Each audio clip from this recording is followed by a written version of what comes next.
இந்த ஆளு சரியில்லக்கா. அப்பா பேசுறான், அப்பா பாக்குறான், தப்பு வேற பண்ண சொல்றான். எனக்கும் எல்லாம் தெரியும்டி.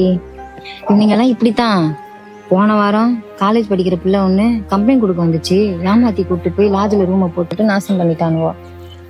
விஷயம் வெளியே தெரிஞ்சா அசிங்கமாயிடும்ட்டு மொத்தத்தையும் மூடி மறைச்சிட்டானுவோ. அந்த பிள்ளை தாண்டி பாவம் வீட்டுக்குள்ளேயே கிடக்குதான். இவனுங்களெல்லாம் என்னத்த செய்ய?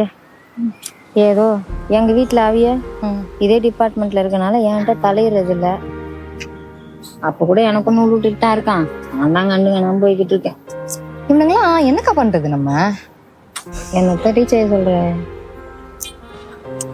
நாம பாதுகாப்பு கொடுப்போம்னு பொதுமக்கள் நம்பிட்டு இருக்காங்க. ஆனா இங்க நமக்கே பாதுகாப்பு இல்லையா? பேசாம வேற ஏதாவது ஸ்டேஷன் ஏதாவது டிரான்ஸ்ஃபர் ஆகிட்டு போலாமான்னு இருக்காங்கக்கா. ஏண்டி எங்கிட்டு போனாலும் இவனுங்கள மாதிரி அழுப்பு எடுத்தவனுங்க ஒண்ணுக்கு 2 பேர் இருக்கத்தான் செய்வானுவ. ஆமா தான் எதையும் கண்டுக்காம காணாம பொறுத்துக்கணும். நாமளும் எத்தனை நாள் தாங்க பொறுத்து போகுது? ஒரு நாள் இல்லாட்டி ஒரு நாள் என் பூட்ஸ் காலையில அவன் கொட்டையிலே மிதிக்க போறேன் பாரு.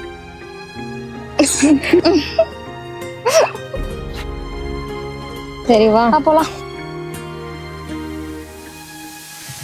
லைசன்ஸ் இல்ல, ஹெல்மெட் போடல, இன்சூரன்ஸ் எக்ஸ்பயர் ஆயிடுச்சு. போவாங்க, வெயிட் பண்ணு வரேன்.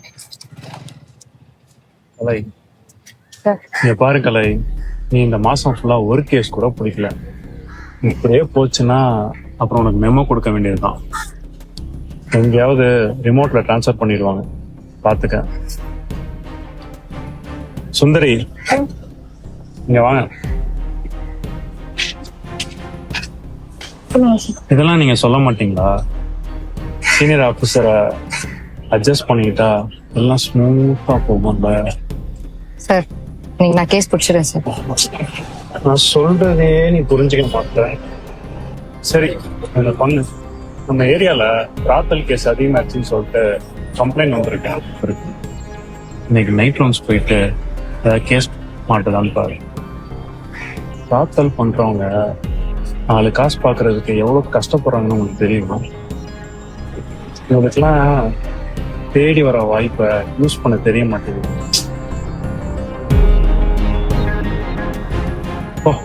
என்னன்னு பாரு.